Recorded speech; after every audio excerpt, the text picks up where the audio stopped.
Magandang hapon po sa lahat. Ayan, tayo nagbabalik ulit dito sa ating mahiwagang munting channel po. Ayan, para mag-discuss ng coins kung magkano lang kanyang halaga. Isa naman tayong kolektor. Magandang hapon po sa lahat ng numismatis.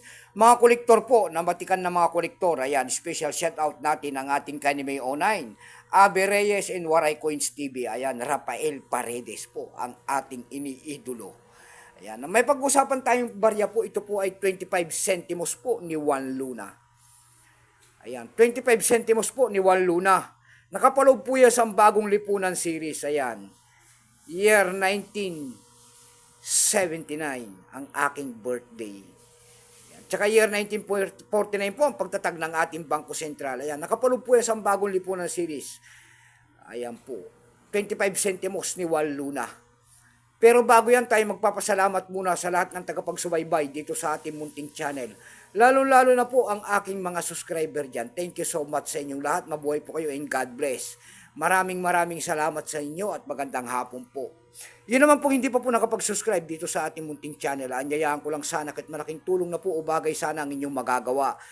Ayan, baka pwede naman makisuyo naman, pakipindot naman po sana ang ating subscribe button, like and share para ma-update ko naman kayo sa mga bago ko pang gagawin mga video po. About coins ang ating pinag-uusapan dito sa ating munting channel. Dinidiscuss natin kung magkano ng kanilang mga halaga. Ayan. Yan po ang ating pag-uusapan, 25 centimos po ni Juan Luna.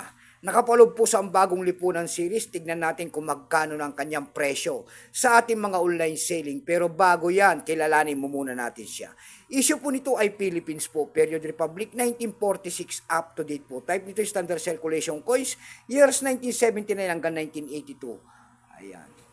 Value nito 25 centimos po. Currency piso 1967 up to date po. Composition niyan kung anong materialis ang ginamit sa barya na yan. Ito po ay copper nickel. May bigat lamang itong 4 grams. May haba itong 21 mm. May kapal po naman itong 1.6 mm. Hugis po syempre bilog. Orientation niyan ay middle alignment. Itinigil naman ang paggamit sa barya na ito ng Pilipinas noong January 2, 1998. Number N-965.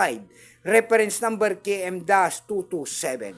Ito pong year 1979 na ito, BS payment po yan. Yan po ay 36%. Kung ilang piraso naman ang ginawa sa barya na hawak natin ng Pilipinas, ito po ay 20,725,000 piraso po. May price na rin po yan doon sa ating numista kung tawagin ng ating mga kolektor.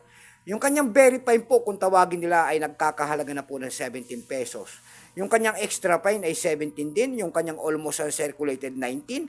Ang circulated po nito ay nagkakahalaga na po ng 27 pesos. Dako tayo sa kanyang mga presyo sa ating mga online selling. Ayan.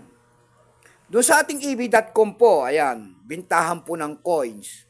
Sa eb.com po, meron tayong nakita doon, yung mga sinasabi ko, mga error coins nito ay mahal po. Nagkakahalaga po ng $18 yung kanyang error coins. Yun naman pong hindi po na nakita natin nagbebenta doon ay $4.90. Nasundan niya ng $5. Dako tayo sa eb.com.ph po. Ayan. Sa eb.com.ph, mayroon tayo nakita nagbebenta doon ng 123 pesos. Nasundan po yan ng 180 pesos. Dako naman tayo sa pangatlong website na ating pinuntahan, sa Carousel PH. Sa Carousel PH naman po, mayroon tayo nakita nagbebenta doon ng 75 pesos.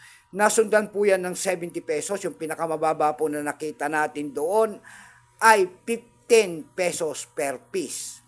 Ayan lamang po ang ating may babahaging kanyang presyo po sa ngayon. So hanggang dito na lamang po. Keep safe po sa lahat and God bless.